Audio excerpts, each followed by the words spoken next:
हम नहीं कर सकते, हम नहीं कर सकते ये चीज़, ये हिम्मत चाहिए हमको। तो ये अर्जुन के पास है, वो कर पा रहा है। तो ये इस चीज़ के लिए थोड़ा थोड़ा स्ट्रेंथ हमें डेवलप करना चाहिए। और फिर क्या कह रहे हैं कि मैं आपका शिष्य हूँ और आपके शरणागत हूँ। अब ये एक्सेप्टेंस आ रहा है कि मैं आपका शिष्य हूँ और आपके शरणागत हूँ, मुझे आप स्वीकार करिए। कितनी अच्छी चीज़ है ना अपने आप को बोलना। और जैसे ही अर्जुन ने बोला है ना कि मैं आपके शरणागत हूँ, मैं आपका शिष्य हूँ, उसके बाद भगवान भगवद गीता स्टार्ट करेंगे, पहले नहीं। ही इज़ वेटिंग कि क्या अर्जुन के अंदर वो चीज़ आती है। तो ये हमारे लिए लेसन है। क्या हम भगवान को कह पा रहे हैं कि मेरे को कुछ समझ में नहीं आ रहा, मेरे जीवन में क्या चल रहा है। अरे हम कितनी बार बोलते रहते हैं मेरी प्रॉब्लम बहुत बड़ी है, प्रॉब्लम बहुत बड़ी है, लेकिन समझने की स्थिति है जो अर्जुन ने कही है कि मेरी प्रॉब्लम से भगवान बड़े हैं और वो इस प्रॉब्लम को सॉल्व करेंगे।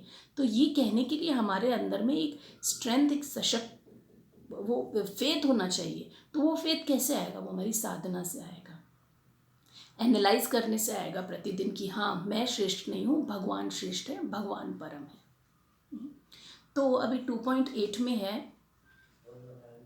कि मुझे ऐसा कोई साधन नहीं दिख रहा जो मेरी इंद्रियों को सुखाने वाले शोक को दूर कर सके। स्वर्ग पर देवताओं के आधिपत्य की तरह इस धनधान्य संपन्न सारी पृथ्वी पर निष्कंटक राज्य प्राप्त करके भी मैं शोक को दूर नहीं कर सकूंगा। इसमें अर्जुन क्लियर बोल रहे हैं, क्लियर, कि यद्यपि अर्जुन धर्म तथा सदाचार के नियमों पर आधारित अनेक तर्क प्रस्तुत करते हैं, वो पूरी भगवद गीता में पूरा बताएंगे कि धर्म के आधार पर मुझे ये नहीं करना चाहिए, सदाचार के आधार पर मुझे नहीं करना चाहिए, पर उसका कोई अर्थ नहीं है। भगवान के बिना ये चीज़ को हल नहीं कर सकते हम, चाहे हम कितने भी धर्म को जानते हों, कितना भी सदाचार को जानते हों, ये सब व्यर्थ है। ये सारे जो ज्ञान है ना, वो सब व्यर्थ है। और ये भी कहा है प्रभुपाद ने कि अगर भौतिक दुनिया में कुछ भी इस चीज़ का हल दे सकता ना, तो अर्जुन कभी ये नहीं कहते कि मैं संपूर्ण पृथ्वी के राज्य को प्राप्त करके भी इस दुख को दूर नहीं कर सकता। बहुत दुख हमेशा भौतिक होते हैं, हमेशा, लेकिन उनका हल जो होता है वो बिना आध्यात्मिक के हो ही नहीं सकता। अगर हम ये सोचते हैं कि एक भौतिक दुख का हल एक भौतिक सुख हो सकता है, तो ये हमारी बहुत बड़ी भूल है। हमारे दुख हमेशा भौतिक होंगे और हमारे उनकी प्रॉब्लम्स के सल्यूशन हमेशा आध्यात्मिक ही होंगे। आध्यात्मिकता के अलावा हमें कोई सल्यूशन कभी भी मिल ही नहीं सकता। ये एक बहुत बड़ी सच्चाई है। फिर इसमें श्रील प्रभुपाद ने बहुत अच्छे से एक्सप्लेन किया है कि चाहे कोई कितना भी बड़ा ज्ञान में बड़ा चढ़ा क्यों ना हो, कितनी भी बड़ी पोस्ट पे क्यों ना हो, कितनी भी उसने डिग्रियां हासिल क्यों नहीं की हो, लेकिन वह गुरु बनाने के योग्य नहीं है। गुरु बनाने के योग्य कौन है? यहाँ पे बहुत सुंदर है, किब्बा विप्र किब्बा नासी शूद्र के नहीं है, यही कृष्ण तत्ववेता से ही गुरु है। चाहे वो विप्र हो, कितना भी बड़ा वैज्ञानिक हो, वैदिक ज्ञानों में बड़ा दक्ष हो, निम्न जाति का जन्मा शूद्र हो या सन्यासी हो, लेकिन जो कृष्ण को हमें देता है, जो कृष्ण विज्ञान में दक्ष है, वही प्रमाणिक गुरु है। देखो यहाँ पे अगर कोई शास्त्रों में बड़ा चढ़ाओ ना, प्रभुपाद ने उसको भी महत्व नहीं दिया। प्रभुपाद ने कहा है जो कृष्ण को ज्ञान देने में समर्थ होता है वही गुरु होता है। तो इसको आप अच्छे से एक बार पढ़िएगा, परपॉट को बहुत अच्छे से श्रील प्रभुपाद ने लिखा है इसमें बहुत अच्छे से, कि संसारिक समस्याओं को, जन्म मृत्यु जरा व्याधि को से जो हमें निकाल सकता है वही परम गुरु है। किसी भी धन से हम इन चीज़ों से बाहर नहीं आ सकते हैं। और अब संजय बहुत ही सुंदर तरीके से कह रहे हैं कि इस प्रकार कहने के बाद शत्रुओं का दमन करने वाला अर्जुन कृष्ण से बोला, हे गोविंद, मैं युद्ध नहीं करूँगा। अब देखिए 3 शब्द बहुत अच्छे हैं जो संजय धृतराष्ट्र को एहसास दिलाना चाह रहे हैं। वो ये है कि गुड़ाकेश। सबसे पहले भाई समझ लो कि अर्जुन गुड़ाकेश है। रात रात भर जाग के भी अपनी विद्या की उसने प्रैक्टिस की है, अपनी नींद को हर के भी। दूसरा, वह कृष्ण को बहुत प्रिय है, हमने गुड़ाकेश का अर्थ देखा ही था। परम तप है, वह शत्रुओं का दमन करने वाला है, उसमें ये क्वालिटीज़ हैं सारी। और वो किससे बात कर रहा है? ऋषिकेश से, गोविंद से। गोविंद जो हमारी इंद्रियों के स्वामी हैं, तो आवश्यक रूप से वह अर्जुन को राह दिखाएंगे और अर्जुन के कन्फ्यूजन्स को दूर करेंगे, और ये परम तप युद्ध ज़रूर करेगा। और लास्ट में वो कह रहे हैं, हे भरतवंशी धृतराष्ट्र, उस समय दोनों सेनाओं के मध्य शोकमग्न अर्जुन से कृष्ण ने मानो हंसते हुए ये शब्द कहे। और अब कृष्णा हंस रहे हैं। अभी कृष्णा एक फ्रेंड वाली जो स्थिति है ना, उससे अब थोड़ा बाहर आके वो उनको एज अ गुरु के रूप में, एज अ शिष्य के रूप में अर्जुन को स्वीकार कर रहे हैं, एज अ गुरु के रूप में भूमिका निभा रहे हैं और उनको मार्गदर्शन दे रहे हैं। अर्जुन को बताना चाह रहे हैं कि तुम क्या कर रहे हो, किस तरह से तुम ये सब सोच भी सकते हो, ये तुम्हें बिल्कुल भी शोभा नहीं देता। देखिए, कृष्ण ने तब तक गुरु का फॉर्म अंगीकार नहीं किया जब तक अर्जुन ने शरणागति का भाव नहीं दिखाया। ये चीज़ समझने के लिए बहुत ज़्यादा इम्पॉर्टेंट है यहाँ पर।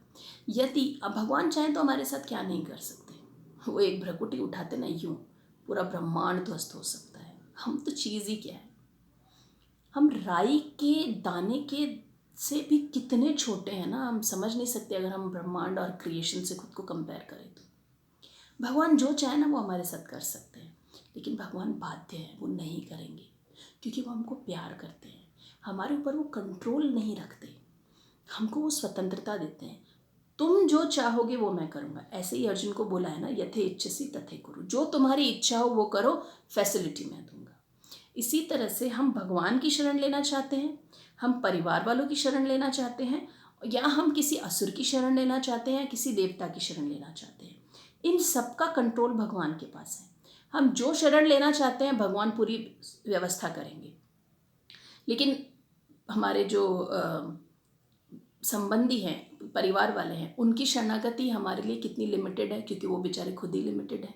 उनके पास सोर्स खुद के पास लिमिटेड है, वो 4 त्रुटियों से पूर्ण हैं और वो हमारे साथ इस शरीर तक ही हैं, तो उनकी हेल्प भी इतनी ही रहेगी। देवता हो सकता है वो 2-3 जन्म और हमको ये हेल्प कर लें, लेकिन वो भी भगवान से ही पूरे साधन लेते हैं। असुर तो हमें आसुरी बना देंगे और अपने असुर लोकों में जाके हम हज़ारों करोड़ों वर्ष तक उनके गुलाम बने रहेंगे, क्योंकि वो उसके अलावा हमारी मदद कर ही नहीं सकते। उन्होंने उनके खिलाफ आवाज़ उठाई तो हमारा दमन करेंगे। भगवान जो उनसे हम सहायता लेंगे तो वो एक शाश्वत होगी, निष्पक्ष होगी, प्रेम से पूर्ण होगी और हमारे लिए हितैषी होगी। तो यह हमारे ऊपर है ना कि हम शरणागति लेते किसकी हैं। रोके हम भगवान के पास जाते हैं क्या, हम प्रामाणिक गुरु के पास जाते हैं क्या, जो हमें शास्त्र बताते हैं हम उनके पास जाते हैं क्या, कि मेरी ये प्रॉब्लम है, मुझे बाहर निकलना है, यही मेरे लिए श्रेष्ठकर है, मेरी मदद कीजिए। तो ये चीज़ हमें समझना आवश्यक है। गुरु को स्वीकार करना अनिर्णय की स्थिति में, ये हमें 2.1 से 2.10 तक बताया है भगवान ने, और प्रभुपाद ने बहुत अच्छे से इसको एक्सप्लेन किया है।